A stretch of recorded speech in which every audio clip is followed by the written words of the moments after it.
Hundreds of years before the Common Era, there were already medical practices, though in today's standards may be questionable. Hello, I am Justin Charles Von Posel, and I will be talking about the primitive dentistry and medicine. There were three major civilizations that encompassed this era. There were the Mayans, the Aztecs, and the Incas. For the Mayans, there were dental practices. It spread throughout the south of Yucatan, part of Guatemala, and Honduras between the 9th and 3rd centuries before the Common Era. They greatly valued having nice teeth and believed that tooth loss would result into death, which in a way is kind of true.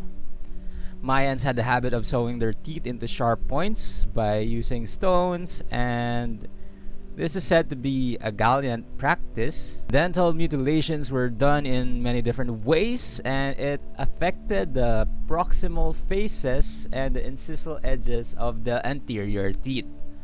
And it can still be seen in some skulls as a result of archaeology.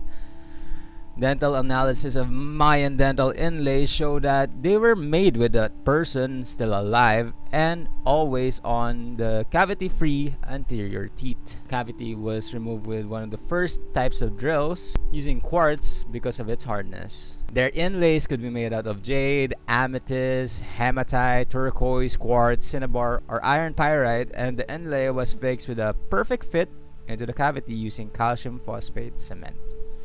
They also filled their incisors and adorned their teeth with jewels for aesthetic purposes by using natural iron ore and natural tea sap.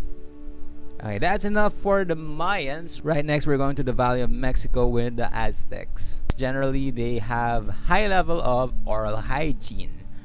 They would regularly dye their teeth and filed incisal edges into points.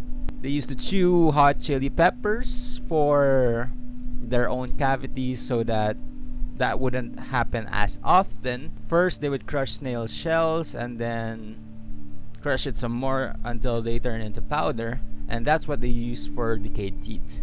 They used chewing tobacco combined with lime to relieve tooth pain. They drilled small holes into the surfaces in front of their teeth, and then they would put some emerald and then use cement that's made out of resin. It is said that these Aztecs took great care not to disturb the pulp when working with their teeth.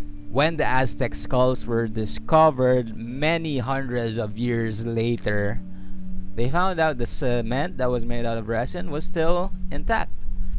After the Aztecs, we have the Incas. They existed in the Peruvian highlands and treated oral diseases with a mixture of different kinds of herbs, rituals, and magic.